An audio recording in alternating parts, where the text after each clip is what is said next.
इतिहास का first video के बाद यानी इंट्रोडक्शन के बाद आज से हम लोगों का चैप्टर प्रारंभ होगा हिस्ट्री का। चैप्टर 1 चैप्टर 2 करके हम लोग आगे बढ़ेंगे। ये जो चैप्टर होगा पार्ट 1 पार्ट 2 के हिसाब से होगा, ध्यान रखिए। यानी वीडियोस जो अपलोड होंगे ध्यान रखिएगा, पार्ट 1 पार्ट 2 पार्ट 3 ऐसे करके अपलोड होगा। लगभग 80-90 वीडियोस जाएगा पूरा एंशिएंट हिस्ट्री कवर करने में। चैप्टर के नाम थंबनेल पे नहीं होगा कि कौन सा चैप्टर है, ताकि सारे चैप्टर्स इंपॉर्टेंट है।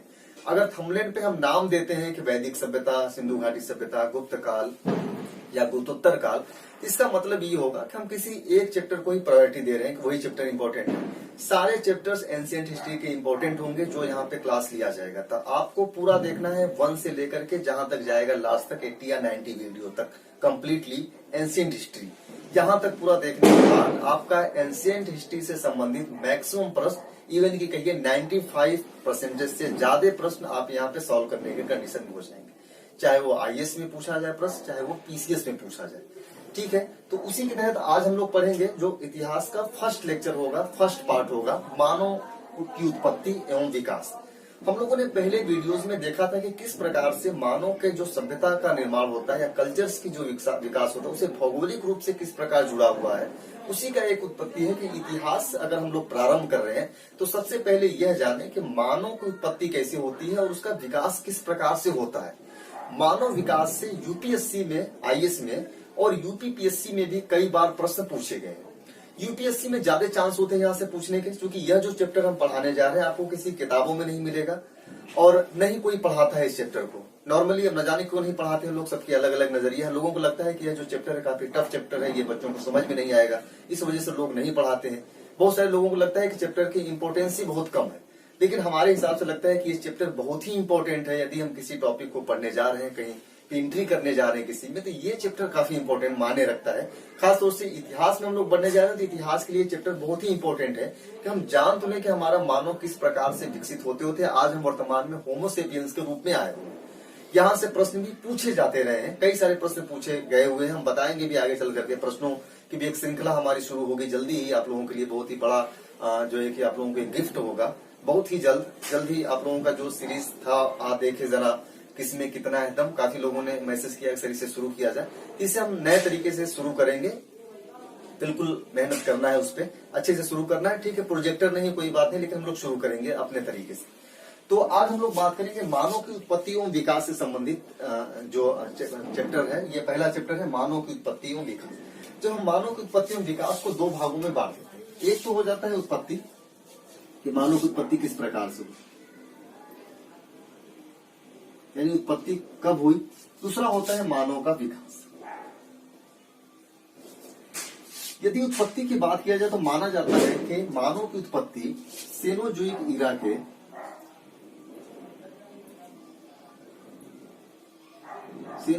ईरा के तृतीयक युग में प्लायोसीन कल्प में हुआ था। प्लायोसीन कल्प में आज से लगभग 1 करोड़ 20 लाख वर्ष पूर्व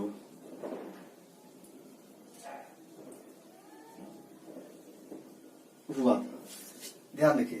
तो मानव की उत्पत्ति कहाँ पे होती है? मानव की उत्पत्ति के बारे में जो अभी वैज्ञानिक साक्ष्य रहा है ये काफी विवादित रहा है कि वास्तव में मानव की उत्पत्ति कब हुई और कहाँ हुई। लेकिन फिर भी यह माना जाता है कि मानव की जो उत्पत्ति हुई है यह तृतीयक युग में सेनोजोइक ईरा के प्लायोसीन कल्प में हुआ। अभी युग क्या है, ईरा क्या है, कल्प क्या है, इन सब चीजों को जब हम लोग भूगोल पढ़ेंगे तो पृथ्वी की जो भौगोलिक उत्पत्ति रही है उस उत्पत्ति से संबंधित जितने भी कालखंड रहे हैं, यानी जब से पृथ्वी उत्पन्न हुआ तब से लेकर के अब तक के कालखंड को कई भागों में डिवाइड किया जाता है। ये डिवाइडेशन इसलिए किया जाता है कि समझने में आसान हो जाए। जैसे हम लोग एक साल को 12 महीने में बांट देते हैं, फिर महीनों को हम लोग सप्ताह में बांट देते हैं और सप्ताह को हम लोग दिन में बांट देते हैं। ठीक ऐसे ही पृथ्वी की उत्पत्ति से लेकर के अब तक का जो कालखंड रहा है उस कालखंड को 3 भागों में बांट दिया जाता है।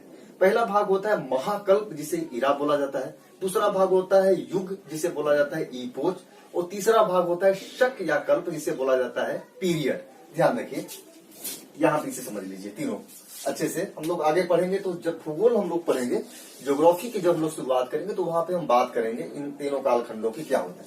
सबसे बड़ा जो पृथ्वी की उत्पत्ति से लेकर के जो अब तक का जो समय रहा है, उस समय को 3 भागों में बांटा गया है। देखिए, पहला बांटा गया महाकल्प में। महाकल्प को ही बोला जाता है ईरा। फिर ईरा का डिवाइडेशन किया गया, ईरा को बांटा गया युग में। युग को बोला जाता है इपोच, और युग को बांटा गया शक या कल्प में, और कल्प को बोला जाता है पीरियड। यानी 3 कालखंडों में इस प्रकार से बढ़ता है। इसे और भी आसानी समझना हो तो इस तरीके से समझिए। ये मान लीजिए महाकल्प है, ईरा है। फिर ईरा को डिवाइड किया गया इपोच में, इपोच को डिवाइड किया गया शक में या पीरियड में। जब ईरा की बात करते हैं तो लगभग 5 ईरा माना जाता है कि 5 महाकल्प हैं अभी तक वर्तमान में आए हुए हैं। इपोच की बात किया जाए तो इपोच जो युग होता है, इसे माना जाता है 4 युग आया है। और पीरियड की बात किया जाए तो युगों को कई पीरियडों में बांटा जाता है, तो इनकी संख्या हो जाती है ज्यादा। तो ध्यान रखिए, 5 ईरा है, 4 इपोच है। इपोच को बोला जाता है युग। तो यहाँ बात कर रहे हैं हम लोग, क्या देख रहे हैं यहाँ पे हम लोग देख रहे हैं सेनोजोइक ईरा की बात की जा रही है। प्रश्न यहाँ से कई तरीके से पूछ सकता है कि मानव की उत्पत्ति किस ईरा में हुआ या किस महाकल्प में हुआ, तो सेनोजोइक ईरा में हुआ। किस युग में पूछा जाएगा तो तृतीय युग में पूछा जाएगा, और किस कल्प में पूछा जाएगा तो प्लायोसीन कल्प में मानव की उत्पत्ति होती है। ध्यान रखिए, तो ये 3 चीजें ध्यान रखिएगा। आज से लगभग 1 करोड़ 20 लाख वर्ष पूर्व यह माना गया कि मानव उत्पन्न हो चुका था, पैदा हो चुका था, जो सेनोजोइक ईरा के तृतीय युग में प्लायोसीन कल्प में हुआ था। यानी ध्यान रखिए, पूरे पृथ्वी का जो समय पीरियड रहा है उसको कई भागों में बांटा गया। पहले बांटा गया ईरा में, ईरा को बांटा गया और छोटा किया गया इपोच, इपोच को और छोटा कर दिया गया पीरियड में।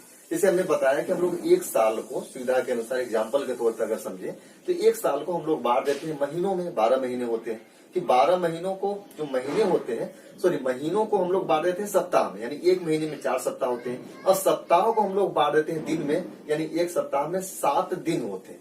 तो हम लोग देख रहे हैं साल कितना हुआ, 1। तो महाकल्प माना जाए तो इनकी संख्या 5 हो गई। फिर महाकल्पों को बांटा गया युग में, प्राथमिक युग, द्वितीयक युग, तृतीयक युग और चतुर्थक युग। तो 4 युग हो गए। कि युगों को अलग अलग कल्पों में बांट दिया गया, अलग अलग शकों में बांट दिया गया। तो यहाँ तक क्लियर है, आप लोगों को समझ में आया।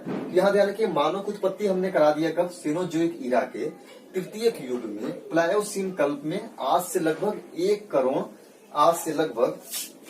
1 करोड़ 20 लाख वर्ष पूर्व मानव की उत्पत्ति हो जाती है। मानव उत्पन्न होने के बाद अभी वर्तमान में हम लोग जिस कंडीशन में हैं यहाँ पे होमोसेपियंस के रूप में, यह ऐसा नहीं हुआ कि हम इसी प्रकार से मानव की उत्पत्ति होती है। ध्यान रखिए, इसे थोड़ा सा आप लोग समझने का प्रयास करिए। यहाँ पे तो मानव की उत्पत्ति को लेकर के 2 तरीके के विचार पाए जाते हैं। विकास, एक विचार पाया जाता है धार्मिक विचार, जिसे हम लोग बाइबल और कुरान में देखते हैं, और दूसरे विचार पाया जाता है साइंटिफिक या वैज्ञानिक विचार। दोनों विचारों में थोड़ा सा डिफरेंस है। इसे साइंस में अगर बात करें तो वो बात करता है कि मानव वर्तमान में जब पैदा हुआ था तो उस समय या इस अवस्था में नहीं था जो अभी वर्तमान में हम लोग देख रहे हैं, जैसे हम लोग हैं वर्तमान में। साइंस मानता है कि मानव का विकास हुआ है, विकास के एक चरण के रूप में हम यहाँ पे पहुंचे हुए। जब हम लोग साइंस पढ़ेंगे तो साइंस में हम लोग देखेंगे विकासवाद के कई सिद्धांत दिए गए। डार्विन ने दिया है, ह्यूगो डू ब्रीज ने दिया है, लैमार्क ने दिया है। तो ये विकास के चरणों को समझाते हैं ये लोग डार्विन, लैमार्क और ह्यूगो डू ब्रीज के द्वारा। तो साइंस मानता है कि मानव का विकास हुआ, यानी प्रारंभिक अवस्था में मानव उस रूप में नहीं था जैसा हम थे। साइंस मानता है कि प्रारंभिक अवस्था में मानव का जो रूप था वो वास्तव में बंदर या चिंपैंजी या प्राइमेट्स थे, स्तनधारियों के समूह से निकला हुआ व्यक्ति है, जो धीरे धीरे विकास करते हुए अभी वर्तमान में हम इस कंडीशन में पहुंचे।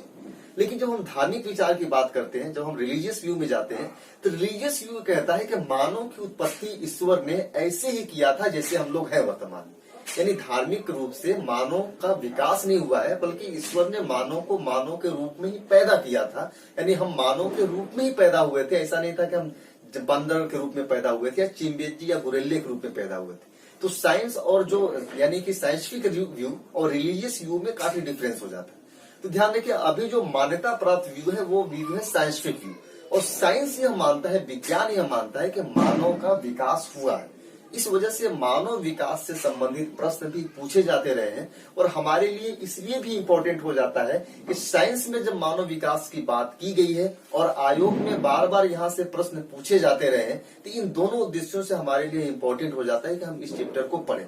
क्योंकि इतिहास में जाने से पहले इतिहास मानव का ही इतिहास होता है। जब मनुष्य पैदा होता है उसके बाद इतिहास बनता है। ऐसा नहीं होता है कि मनुष्य के पैदा होने से पहले ही इतिहास का निर्माण नहीं होता। तो मनुष्य के पैदा होने के बाद जब इतिहास का निर्माण होता है तो मनुष्य के विकास को लेकर के प्रश्न हमेशा आयोग से पूछे जाते रहे। ध्यान रखिए कि ये जो चैप्टर हम पढ़ा रहे हैं, इस चैप्टर कहीं मिलेगा नहीं किताबों में आप लोगों को, और इसे लोग पढ़ाते भी नहीं। तो हम लोग मानव के विकास का एक क्रम देखेंगे जहाँ पे मानव की उत्पत्ति हो जाती है। इसके बाद हम लोग देखेंगे मानव के विकास का क्रम क्या चलता है, किस प्रकार मानव का विकास होता है। देखिए, मानव के विकास को हम लोग कई प्रकार से देखेंगे। मानव का विकास, हेडिंग आप लोगों का होगा मानव का विकास। साथ में आप लोगों को नोट्स बनाते चलना है। देखिए, हम YouTube में सबसे अलग तरीके से हम यहाँ पे टीच कर रहे हैं आप लोगों को, जहाँ पे आप लोगों को नोट्स बनाने में बहुत ही आसानी होगा। बोर्ड पे लिख करके पढ़ाना एक अलग चीज होता है और सीधे नोट्स बनाते चलना एक अलग चीज होता है। सबसे ज्यादा आपको जो फायदा करेगा ये यही तरीका फायदा करेगा, जब आप नोट्स बनाते हुए पढ़ेंगे आपको सब कुछ तैयार हो जाएगा। ध्यान रखिए, इतिहास का ये जो क्लास होगा वास्तव में ऐसा क्लास होगा कि इसके बाद आपको इतिहास ऑफलाइन या ऑनलाइन और कहीं पढ़ने की जरूरत नहीं। ये हमारी गारंटी है। बस आप लोग क्रम से पढ़ते चलिए, एक व्यू में पढ़िए, 1 2 3 4 करके पढ़िए। जो चैप्टर आएगा पार्ट 1 पार्ट 2 पार्ट 3 क्रम से पढ़िए, समझ में सब कुछ चला आएगा। बीच में अगर पढ़ेंगे तो थोड़ा सा दिक्कत हो जाएगी। इसी वजह से हमने बताया कि हमारे थंबनेल पे चैप्टर का नाम नहीं लिखा होगा कि कौन सा टॉपिक है, बल्कि सिर्फ पार्ट 1 पार्ट 2 पार्ट 3 के तौर पे इंडिकेट होगा। तो मानव की विकास का जो प्रारंभ माना जाता है, सबसे पहले ये माना गया कि मानव का जो विकास हुआ, मानव जो विकसित हुआ, सबसे प्रारंभिक अवस्था में जो मानव की उत्पत्ति मानी गई, वो मानी गई कि मानव की उत्पत्ति अफ्रीका में होता है। अफ्रीका में मानव की उत्पत्ति स्थल माना जाता है कि मानव जहाँ पे पहली बार उत्पन्न हुआ वह जगह था अफ्रीका। विज्ञान के द्वारा भी इसे सिद्ध किया गया कि मानव का जो प्राचीनतम जो जीवाश्म मिला हुआ वो भी अफ्रीका से मिला हुआ है। तो यह मान लिया गया कि ठीक है, मानव की उत्पत्ति होती है अफ्रीका में होता है। क्योंकि पहले पता है कि अफ्रीका में घना जंगल होता था, उस तटबंधी देश है, ज्योग्राफी से जुड़ा हुआ है, जहाँ पे घने जंगल होते थे। इन घने जंगलों में बंदरों का एक समूह रहता था जिसे बोला जाता था प्राइमेट्स। ये जो प्राइमेट होता था इसे बोलते थे हम लोग स्तनधारियों का समूह। स्तनधारियों का समूह।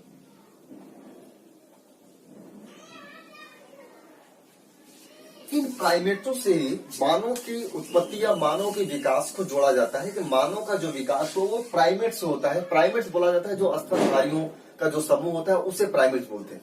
प्राइमेट्स की कई सारी विशेषताएं होती हैं। अगर विशेषताओं के बारे में हम लोग चर्चा करें तो जैसे कि होता है, प्राइमेट्स का होता है जंगलों में रहने वाले थे, पेड़ों पे वृक्षों पे रहते थे। ये सामान्यतः ये एक बार में एक ही शिशु को जन्म देते थे, है ना। ये इस प्रकार से प्राइमेट्स की विशेषताएं होती है, स्तनधारी होते थे। तो माना जाता है कि मानव का जो विकास होता है, यानी मानव प्रारंभिक अवस्था में प्राइमेट्स रूप में था, स्तनधारियों का एक समूह था जो अफ्रीका के उष्णकटिबंधीय जंगलों में रहते। जब लोग अफ्रीका को देखेंगे, ज्योग्राफी में देखेंगे तो ज्योग्राफी 0 अंश अक्षांश अफ्रीका से गुजरता है। उष्णकटिबंधीय मतलब वहाँ घने जंगल होते थे, बारिश हमेशा वहाँ होती थी, बारिश होने की वजह से जंगल घने हो जाते थे। तो उन घने जंगलों में प्राइमेट्सों का एक समूह रहता था। वो जो प्राइमेट्स का समूह था वो बाद में चल करके जंगलों से बाहर निकलता। पहले आप इसे दूसरे तरीके से आसानी से समझने का प्रयास करें। पहले हम लोग जान लेते हैं प्राइमेट्स क्या होता है। तो प्राइमेट्स के तहत कई सारे जानवरों को शामिल किया जाता है। जैसे कि हम लोग शामिल करते हैं प्राइमेट्स के तहत वानर को शामिल करते हैं, लंगूर को शामिल करते हैं, चूहा शामिल होता है, बिल्ली, चिंपैंजी, गोरिल्ला,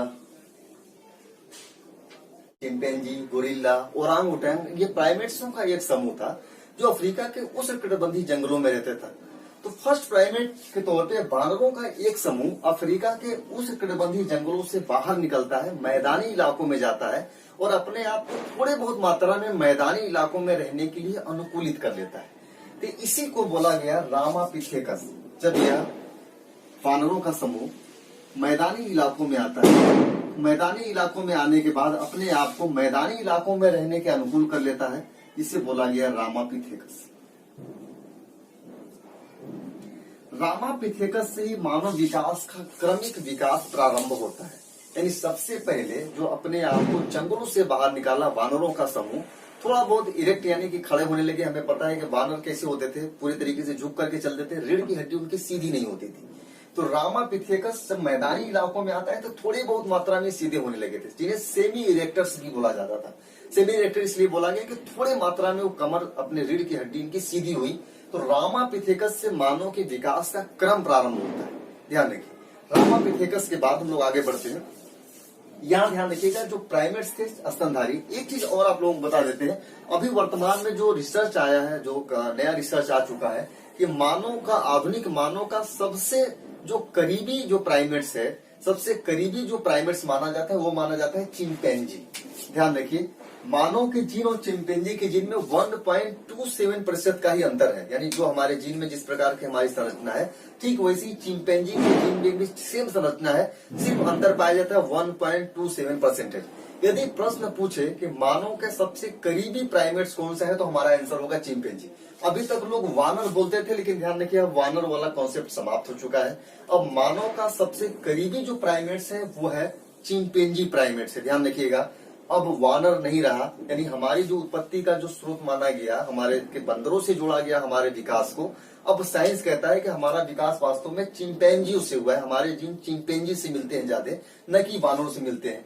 तो अब उष्णकटिबंधीय जंगल में रहने वाले, इसमें ढेर सारे लोग थे, वानर, चूहा, बिल्ली, लंगूर, कई सारे जो प्राइमेट्स थे। तो उन्हीं से सबसे करीबी हमारा माना गया, किससे? चिंपैंजी से माना गया। तो जब उष्णकटिबंधीय जंगलों से ये प्राइमेट्स जब बाहर निकलते हैं, जंगल से बाहर, तो मैदानी इलाकों में आते हैं। क्योंकि जंगलों में ये पेड़ों पे रहते थे, पेड़ों पे रहने की वजह से इन्हें कमर, जो रीढ़ की हड्डी होती थी, इन्हें सीधा करना नहीं होता था, बल्कि इस तरीके से एक हाथ और एक पैर को पकड़ के कूदना, डाकना, तो इनके रीढ़ की हड्डी हमेशा टेढ़ी रहती थी। जैसे आप कल्पना करिए कि अगर आप पेड़ों पे चढ़ जाए, पेड़ पे एक डाली से दूसरे डाली पे जाना हो, तो आपकी कमर की जो हड्डी होगी वो सीधी नहीं होंगी, आप सीधे खड़े नहीं हो सकते, बल्कि झुक के ही आपको चलना होगा। तो जंगलों में रहने वाले ज्यादातर जानवरों के रीढ़ की हड्डी सीधी नहीं होती, बल्कि झुक के ही चलते हैं, जो पेड़ों के ऊपर रहते हैं। तो यहाँ ध्यान रखिए, यहाँ से जब मैदानी इलाकों में जब आते हैं ये प्राइमेट्स, तो मैदानी इलाकों में आने के बाद ये कमर की हड्डी को थोड़ा सा सीधा करने का प्रयास करते हैं। इसीलिए रामापिथेकस को सेमी इरेक्टर भी बोला जाता है। क्या बोला जाता है इसे? Semi erector. सेमी इरेक्टर्स भी बोला जाता है। यहाँ तक क्लियर है आप लोगों को? देखिए, कमेंट आप लोग वीडियोस में जरूर करिएगा कि आपको वीडियो कैसा लग रहा है, वीडियो में और आप क्या चाहते हैं। ठीक है, हमारी कोशिश यही है कि हम लोग इतिहास को बहुत ही बेहतरीन तरीके से पढ़ें और बिल्कुल नए तरीके से पढ़ें, और इंशाअल्लाह ईश्वर ने चाहा तो हम बिल्कुल आपको वैसा ही पढ़ाएंगे। देखिए, बाहर से पटाखों की आवाज आप लोगों को सुनाई दे रही होगी। दीपावली धूम धड़ाके से इलाहाबाद में मनाया जा रहा है, उन्हीं पटाखों के बीच हम लोग पढ़ रहे हैं। ये हम लोगों का एक अलग अचीवमेंट है। तो अब हम देख लेते हैं हम लोग कहाँ पहुंच गए। प्राइमेट्स से पहुंच गए कहाँ पे? रामापिथेकस के पास पहुंचे। यानी पहला जो आता है वो आता है रामापिथेकस। रामापिथेकस जिसे सेमी इरेक्टर भी बोला गया। इसके बाद रामापिथेकस से विकसित अवस्था में, यानी ये तो आते हैं मैदानी इलाकों में, रामापिथेकस आ जाता है, लेकिन इससे भी ज्यादा इरेक्ट होने वाला, इससे भी विकसित जो मानवों का एक समूह आता है, जिसे बोला गया ऑस्ट्रेलोपिथेकस।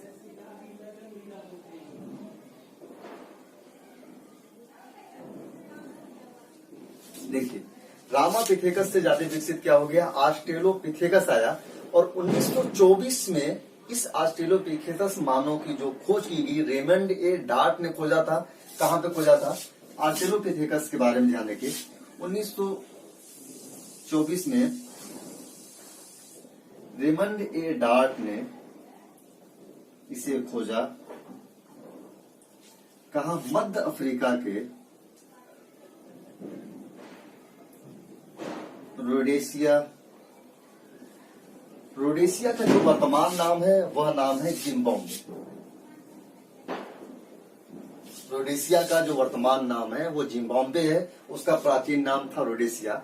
तो मध्य अफ्रीका के रोडेशिया के टोंग्स झील में खोजा गया इसे।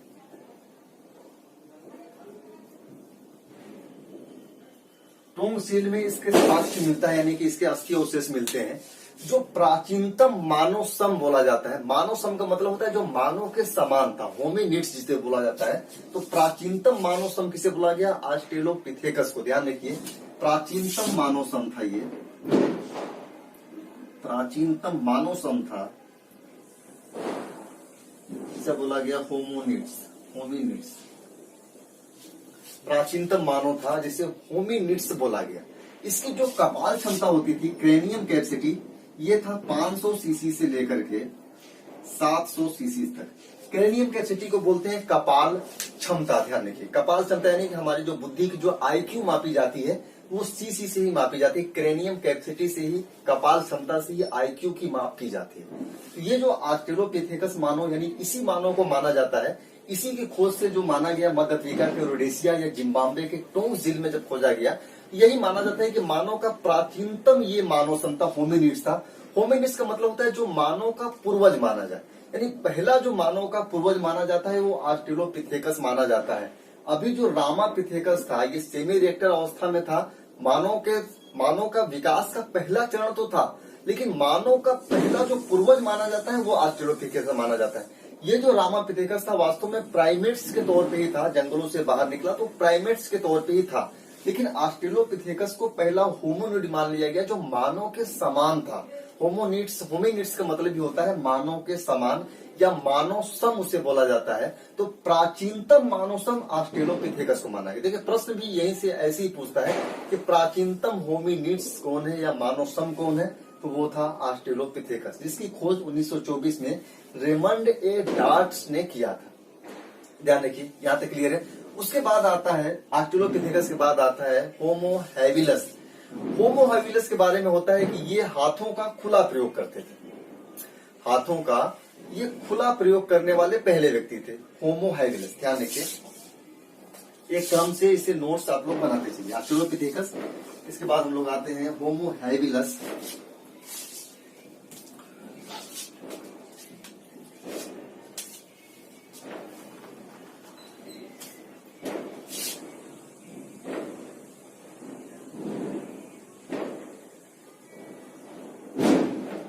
होमो हैबिलस यानी रामापिथेकस, ऑस्ट्रेलोपिथेकस, उसके बाद क्या आया होमो हैबिलस।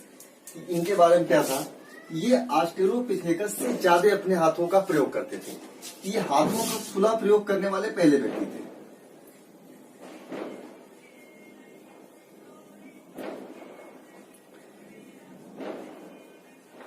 हाथों का खुला प्रयोग करने वाले प्रथम। इसके बाद हथियारों का यानी पत्थरों के जो हथियार था, पत्थर के हथियार बनाने वाले भी पहले व्यक्ति थे। पत्थर के हथियार बनाने वाले प्रथम। ठीक, ध्यान रखिए, रीढ़ की हड्डी इनकी पूरी तरीके से सीधे हो जाती थी। ध्यान रखिए, यानी कि रीढ़ की जो हड्डी थी यहाँ पे सीधी हो गई। सीधी होने की वजह से ये पत्थर के हथियार बनाने लगे। पत्थर के हथियार आखिर बनाने का इनका मकसद ये था कि ये शिकार करते थे, अपनी रक्षा के लिए पत्थर के हथियार इन्होंने बनाना शुरू कर दिया। ध्यान रखिए, तो यहाँ पे रीढ़ की हड्डी ऑस्ट्रेलोपिथेकस से ज्यादा सीधी होने लगी। किसकी? होमो हैबिलस की। ध्यान रखिए, यहाँ रीढ़ की हड्डी ऑस्ट्रेलोपिथेकस से ज्यादा शुरू होने लगी। ये चीज क्लियर हुआ आप लोगों को। होमो हैबिलस, ऑस्ट्रेलोपिथेकस के बाद आता है होमो हैबिलस, उसके बाद आता है होमो इरेक्टस।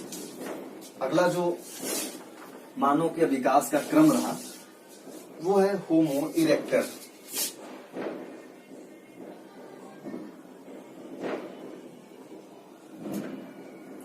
जब होमो इरेक्टर की हम लोग बात करते हैं तो होमो इरेक्टर, ध्यान रखिए, होमो इरेक्टर का मतलब होता है जो पूरी तरीके से रीढ़ की हड्डी जिसकी सीधी है।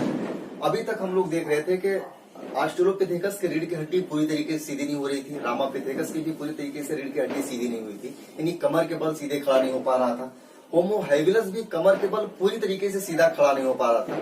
लेकिन होमो इरेक्टर से पहला मानव आता है जो पूरी तरीके से सीधा खड़ा हो गया, यानी यहाँ से मानव पूरी तरीके से कमर के बल रीढ़ की हड्डी उसकी सीधी हो गई और सीधा खड़ा होने लगा। होमो इरेक्टर को दो भागों में बांट दिया जाता है। पहला भाग बांटा जाता है जावा मानव के रूप में,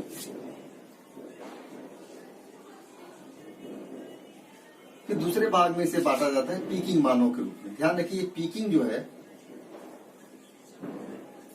दोनों की कुछ समान विशेषताएं हैं जो होमो इरेक्टर के तहत ही आता है। अगर पूछे कि कौन सा ऐसा मानव रहा जो पूरी तरीके से रीढ़ की हड्डी पे खड़ा हुआ, तो वो होमो इरेक्टर्स होगा।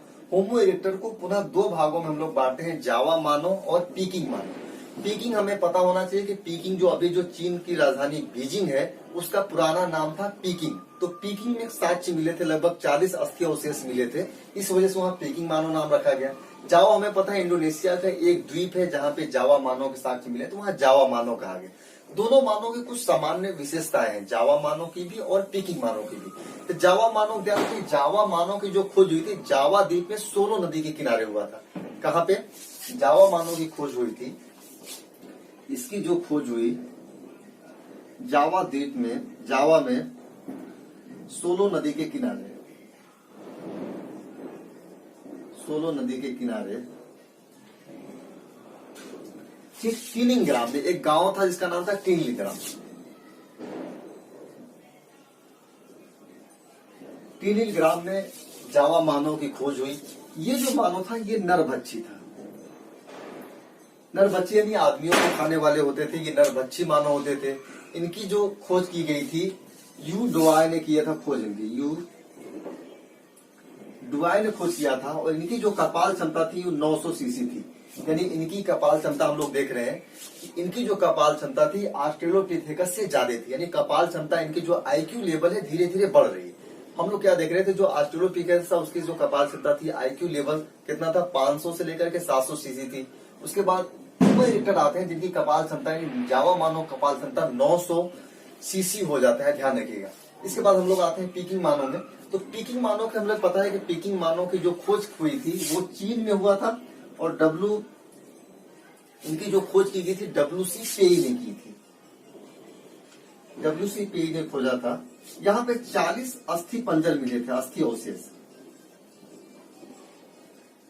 कहाँ पे मिला था? ये मिला था पीकिंग में या बीजिंग में जिसे बोल सकते हैं।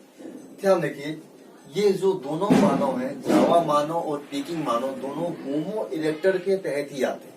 लेकिन एशिया में बात करें तो जावा मानव यानी जावा में खोज किया गया सोलो नदी के टेलीग्राम किनारे। ये नरभक्षी होते थे, इनकी खोज की थी यू डुआय ने खोजा था।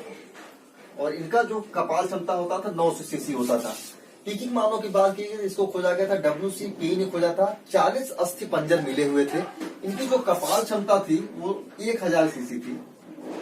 क्रेनियम कैपेसिटी इनकी 1000 सीसी थी। और पीकिंग मानव के बारे में कहा जाता है कि ये भी नरभक्षी थे और अग्नि का प्रयोग सबसे पहले इसी ने किया।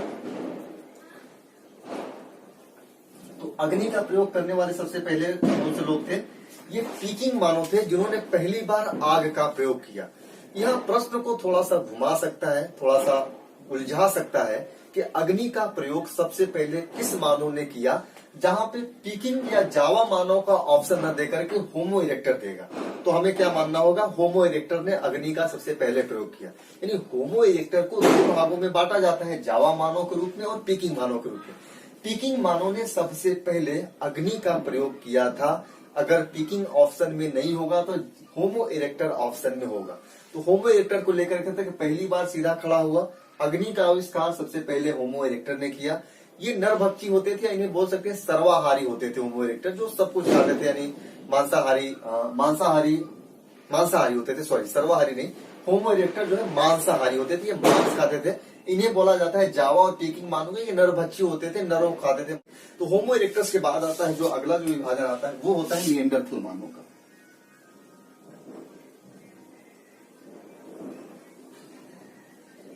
विकास का अगला चरण होमो इरेक्टस के बाद हम पहुंच जाते हैं निएंडरथल मानव के रूप में। और निएंडरथल जो है ये जर्मनी के,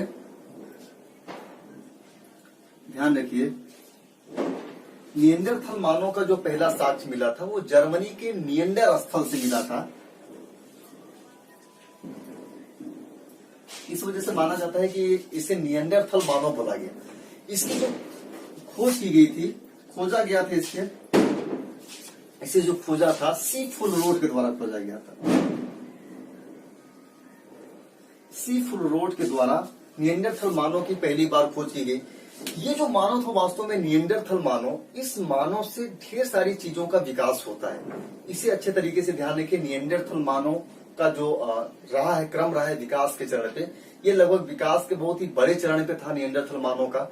यहाँ से काफी चीजें अभी वर्तमान में प्रचलित है। यानी यह जो मानव था निएंडरथल मानव था, इसकी जो कुछ चीजें रही है जो खास तौर से सबसे पहली चीज रही कि सबसे पहले बोलने की क्षमता का विकास यहीं से होता है। बोलने की क्षमता का विकास निएंडरथल मानव से होता है। इससे पहले जो ऑस्ट्रेलोपिथेकस, होमो इरेक्टस, होमो हैबिलिस जो रहे, वहां बोलने की क्षमता का विकास नहीं हुआ था। लेकिन निएंडरथल मानव से बोलने की क्षमता का विकास होता है। ये गुफाओं में रहते थे। निएंडरथल गुफा जर्मनी की कई सारे गुफाओं में ये पाए जाते थे। तो गुफाओं में ये अलग अलग घर बना करके अलग विभाजन था इनका, रहते थे। इस प्रकार देखा गया तो वो रहने की जो चीज थी, परंपरा थी, वो शुरुआत यहाँ से निएंडरथल मानव से होता है। यानी कि इनका जो आवास की परंपरा यहाँ से शुरू होती है रहने के लिए। ध्यान रखिए, आवास की परंपरा की शुरुआत होता है यहाँ। चूंकि ये अलग अलग गुफाओं में रहते थे, ध्यान रखिए, तो गुफाओं में रहते थे, आवास इनके अलग अलग होते थे। यहाँ पे महिलाओं और पुरुष का स्पष्ट तौर पे श्रम विभाजन दिखता है। यहाँ पे इस प्रकार के साक्ष्य पाए गए कि महिलाएं घर में रहती थी, पुरुष जाता था दिन में काम करने के लिए। तो श्रम का जो विभाजन है महिला पुरुष में स्पष्ट तौर पे पहली बार निएंडरथल मानव के रूप में आता है। यानी निएंडरथल जो मानव थे, यहाँ पे स्पष्ट श्रम विभाजन पाया जाता था।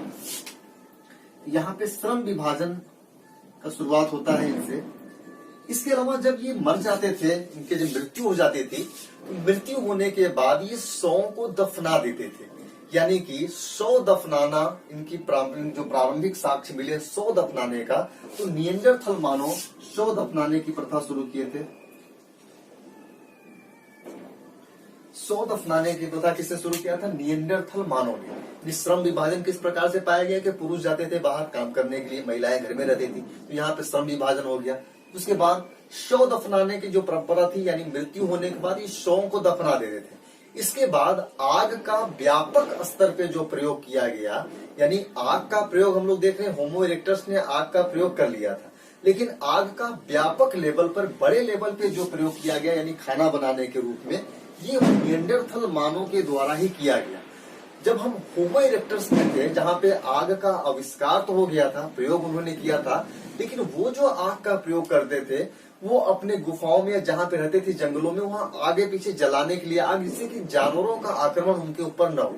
यानी कि जो जंगली जानवर थे उनको दूर भगाने के लिए आग का प्रयोग सबसे पहले होमो इरेक्टस ने किया था। लेकिन उसे यह नहीं पता था कि इस आग के प्रयोग से हम भोजन को पका सकते हैं, मांस को पका करके भोजन खा सकते हैं। ये प्रयोग सबसे पहले निएंडरथल मानव के द्वारा किया गया। तो आग का भोजन के रूप में सबसे पहली बार प्रयोग किसने किया था? निएंडरथल मानव ने।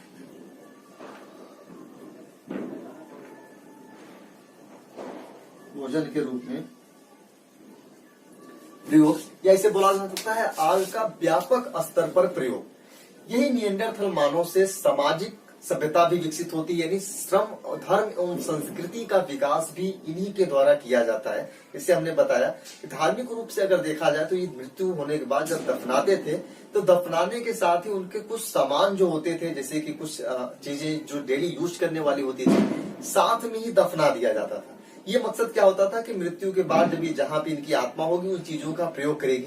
यानी धार्मिक रूप से इनमें कुछ आस्था थी। यानी धर्म की उत्पत्ति और संस्कृति की उत्पत्ति, धर्म एवं संस्कृति का प्रयोग, यानी जो उत्पत्ति हुई थी निएंडरथल मानव के द्वारा ही किया गया था। तो इसमें एक पॉइंट अगला होगा, धर्म एवं संस्कृति का प्रारंभ।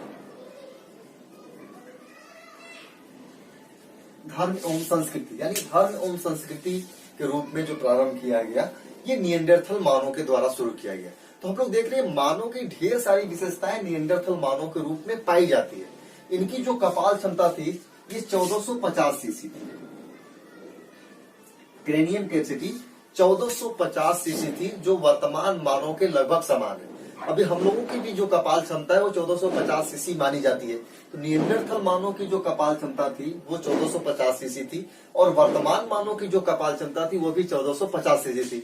हम लोग देख रहे हैं वर्तमान में ढेर सारी चीजें जो अभी प्रचलन में है वो वास्तव में निएंडरथल मानव के द्वारा ही शुरू किया गया है ना। जैसे कि इन्होंने बोलने की क्षमता का सबसे पहली बार विकास किया, भाषा का विकास किया, उनके धर्म और संस्कृति सबसे पहली बार यहाँ पे उजागर होती है। सामाजिक जीवन की शुरुआत भी पहली बार यहीं से होता है। श्रम विभाजन यहाँ पाया जाता है। सौ दफनाना के जो प्रारंभ किया गया वो निएंडरथल मानव के द्वारा प्रारंभ किया गया और आग का प्रयोग भोजन के रूप में पहली बार निएंडरथल मानव ने किया।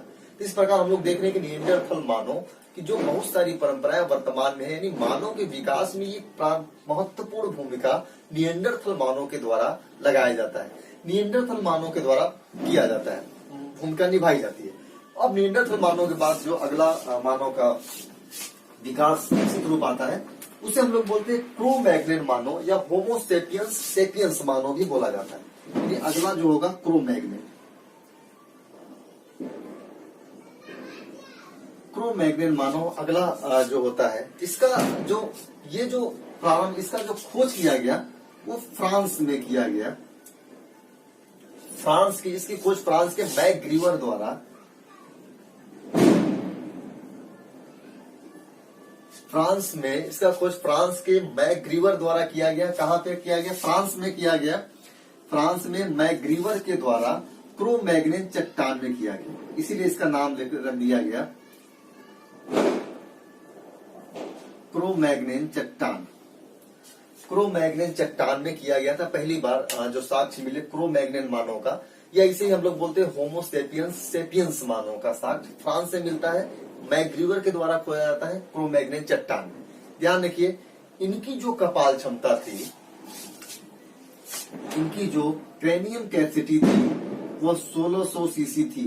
यानी आप अंदाजा लगा सकते हैं कि अभी वर्तमान में हम लोगों की जो कपाल क्षमता है वो 1450 सीसी है, लेकिन हमसे पहले ये मानव के जो तुरंत पूर्वज भी माना जाता है, वर्तमान मानव का आधुनिकतम निकटतम जो पूर्वज माना जाता है वो क्रो मैग्नन को ही माना जाता है। यानी वर्तमान मानव का जो आधुनिकतम पूर्वज है, आधुनिकतम पूर्वज इसी को माना जाता है, क्रो मैग्नन को माना जाता है। यह प्रश्न पूछता है कि वर्तमान मानव का आधुनिकतम जो पूर्वज है वो कौन है, तो क्रो मैग्नन है। इनकी कैपेसिटी कितनी थी? क्रेनियम कैपेसिटी 1600 सीसी थी, यानी हमसे 150 सीसी ज्यादा इनकी कपाल क्षमता थी। ये ध्यान रखिए, यानी हमसे जस्ट पहले के जो हमारा पूर्वज था क्रो मैग्नन, उसके जो दिमागी आईक्यू था वो हमसे बहुत ज्यादा था, 150 सीसी हमसे ज्यादा था आईक्यू। हमारी जो अभी वर्तमान में जो क्रेनियम कैपेसिटी है सीसी वो 1450 कपाल क्षमता है, ये ध्यान रखिए। तो क्रो मैग्नन मानव से यहाँ से जो प्रश्न बनता है, ये प्रश्न बनता है कि आधुनिकतम मानव का जो निकटतम पूर्वज है कौन है? क्रो मैग्नन होगा। इसकी कपाल क्षमता कितनी थी? 1600 सीसी थी। माना जाता है, ये प्रश्न इस प्रकार से भी पूछता है कि जो आधुनिकतम मानव का हमारा जो वर्तमान जो मानव इसका आधुनिकतम जो पूर्वज है, निकटतम जो पूर्वज है, उसकी कपाल क्षमता आधुनिक मानव से वर्तमान मानव से ज्यादा था या कम था? तो हमें पता है 150 सीसी ज्यादा था। वर्तमान मानव का जो क्रेनियम कैपेसिटी है 1450 होता है, लेकिन क्रो मैग्नन का क्रेनियम कैपेसिटी हो जाता है 1600 सीसी। ध्यान रखिए, क्रो मैग्नन के बाद आता है होमो सेपियंस मानव। क्रो मैग्नन को होमो सेपियंस सेपियंस भी बोला जाता है, डबल लगाते हैं, होमो सेपियंस सेपियंस। ध्यान रखिए, इसे होमो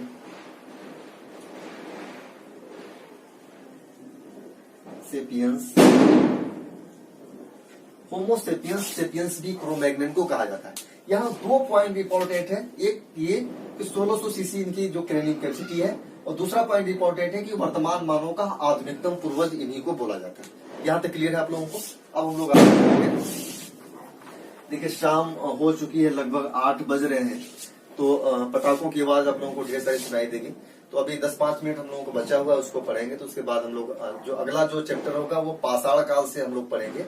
ये मानव के विकास से यहाँ से एक प्रश्न अक्सर पूछ देता है, जो प्रश्न अक्सर पूछा जाएगा, इस वीडियो उसको एक बार देख लेंगे, वो प्रश्न आपका गलत नहीं होगा, ये ध्यान रखिएगा। इसके बाद लास्ट में आता है होमो सेपियंस मानव। क्रो मैग्नन के बाद आता है होमो सेपियंस। क्रो मैग्नन के बाद आता है होमो सेपियंस मानव। ये माना जाता है कि 10,000 बीसी के आसपास होमोसेपियंस मानव का 10,000 बीसी के आसपास होमोसेपियंस मानव अस्तित्व में आ जाता है। ये आधुनिक मानव इन्हीं को बोलते हैं, आधुनिक मानव या प्रज्ञ मानव, आधुनिक मानव या प्रज्ञ मानव भी होमोसेपियंस को बोला जाता है। इनकी जो कपाल क्षमता है, क्रेनियम कैपेसिटी, वो 1450 सीसी है। बस ये ध्यान रखना है होमोसेपियंस में। तो क्रम, एक विकास का जो एक क्रम रहा, उस क्रम को भी याद रखना है। यानी जो प्रश्न पूछ सकते हैं, अलग अलग मानव से कुछ विशेषताओं से संबंधित प्रश्न पूछ सकता है, और उससे क्रम को भी पूछ सकता है कि मानव विकास का जो क्रम रहा है वो क्रम बताइए। हम एक बार देख लेते हैं इसको, ओवरव्यू में करके हम लोग देखते हैं कि मानव विकास का जो क्रम रहा है किस प्रकार से रहा है। तो ध्यान रखिए, सबसे पहले जो मानव विकास का क्रम रहा क्या रहा, रामापिथेकस,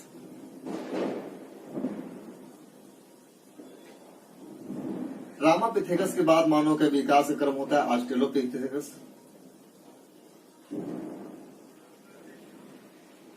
इसके बाद होमो इरेक्टस,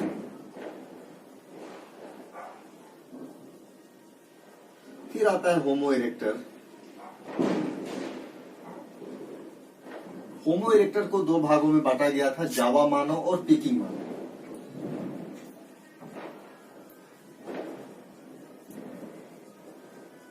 होमो इरेक्टर के बाद आता है निएंडरथल मानव। निएंडरथल मानव के बाद आता है क्रो-मैग्नन, क्रो-मैग्नन या होमोसेपियंस सेपियंस, होमोसेपियंस। इसके बाद लास्ट में आता है होमोसेपियंस मानव। ठीक, यानी ये विकास का एक क्रम रहा है जिसे आप लोगों को ध्यान रखना है। क्रम से विकास को देखना है, नंबर 1, नंबर 2, नंबर 3, नंबर 4, 5, 6 और 7। विकास के ये 7 चरण रहे हैं। यहाँ से यूपीएससी आईएएस में प्रश्न बन चुका है। यहाँ पे क्रम को उल्टा सीधा करके दे दिया था, यानी जिगजैग अवस्था में दे दिया था। बोला था मानव विकास के क्रम को सजाइए, जैसे कि 4 विकल्प दिए थे, ऑस्ट्रेलोपिथेकस, होमो हैबिलस, होमो इरेक्टर और क्रो-मैग्नन मानव। तो विकास के इस क्रम को आपको याद रखना है। अगर रामापिथेकस की बात करें तो ये बीज वगैरह खाते थे, कड़े बीज खाते थे, यानी एक तरीके से देखा जाए तो शाकाहारी थे। जब हम ऑस्ट्रेलोपिथेकस की बात करते हैं तो ऑस्ट्रेलोपिथेकस जो व्यक्ति था वो मांसाहारी था। होमो इरेक्टर की अगर हम बात करें तो ये सर्वाहारी। निएंडरथल मानव भी सर्वाहारी था। क्रो-मैग्नन मानव भी सर्वाहारी मानव था। और होमोसेपियंस मानव भी सर्वाहारी मानव होता है। सर्वाहारी होता है ओमनीवोरस जिसे बोलते हैं, सर्वाहारी को ओमनीवोरस बोला जाता है। तो ध्यान देखिए, ऑस्ट्रेलोपिथेकस तो मांसाहारी था, सिर्फ मांस खाता था, शाकाहारी नहीं था। लेकिन रामापिथेकस था बीज और शाकाहारी था, बीज वगैरह खाते थे, पत्ते वगैरह खाते थे, तो शाकाहारी तौर पर माना जाता है। उसके बाद होमो हैबिलिस, होमो इरेक्टर, निएंडरथल, क्रो-मैग्नन और होमोसेपियंस जो मानो रहा है वो सर्वाहारी मानो रहा है। यहाँ से जो प्रश्न पूछे जाने की संभावना है वो प्रश्न एक क्रम मिलाने के लिए आता है, क्रम मिलाइए। दूसरा, अलग अलग मानव की अलग अलग विशेषताएं पूछता है। इस होमो इरेक्टर्स में क्या देखा हम लोगों ने कि पहली बार आग का आविष्कार इन्होंने किया जो भोजन के रूप में था, यानी निएंडरथल। आग का आविष्कार इन्होंने फर्स्ट टाइम किया। भोजन के रूप में आग का आविष्कार किया किसने, निएंडरथल मानव ने। जो आग का आविष्कार किया किसने, भोजन के रूप में पहली बार आविष्कार किया। ठीक है, यानी भोजन के रूप में पहली बार इस्तेमाल किया आग का। फिर क्रो-मैग्नन और होमोसेपियंस हम लोग देखते हैं कि जो मानव का आधुनिकतम जो पूर्वज माना जाता है क्रो-मैग्नन माना जाता है। इसकी कपाल क्षमता हमसे ज्यादा थी, वर्तमान मानव से ज्यादा थी। वर्तमान मानव की क्रेनियम कैपेसिटी 1450 सीसी और क्रो-मैग्नन की थी 1600 सीसी। तो ये रहा मानव का एक विकास क्रम जो बहुत ही आसान से शब्दों में हम लोग ने आपको बताया। आगे से हम लोगों का जो पहला जो चैप्टर होगा, चैप्टर तो फर्स्ट यही था, अगला जो पार्ट होगा चैप्टर पार्ट 2 होगा इतिहास का, वो होगा पूरा पाषाण काल या पाषाण काल से संबंधित होगा, जहाँ पाषाण काल को हम लोग बांटेंगे अलग अलग। फिर देखेंगे पाषाण काल का किस प्रकार से विकास होता है और किस प्रकार पहुंचते हैं। पाषाण काल के बाद तब हम लोग पहुंचेंगे सिंधु घाटी सभ्यता में। अब यहाँ से एक चीज ध्यान रखनी है कि प्राइमेट्स यानी जो प्राइमेट्स स्तनधारियों का जो समूह था उससे मानव का विकास तो होता है, लेकिन वर्तमान में पूछे कि कौन से प्राइमेट से मानव का विकास होता है, तो वर्तमान जो साइंस ने जो नया रिसर्च निकाल दिया है, नया रिसर्च जो आया है साइंस का, उससे माना गया है कि हमारे जो पूर्वज थे वो चिंपैंजी थे। जिससे जीन हमारे लगभग मतलब 98.5% से भी ज्यादा हमारे जीन समानता खाती है चिंपैंजी से। सिर्फ 1.27% जो है जीन भिन्नता है चिंपैंजी और मनुष्यों में, वर्तमान मनुष्यों में। तो वो जो पूर्वज हमारे कौन थे, चिंपैंजी थे, जो प्राइमेट्स थे, है ना। ये ध्यान रखिएगा।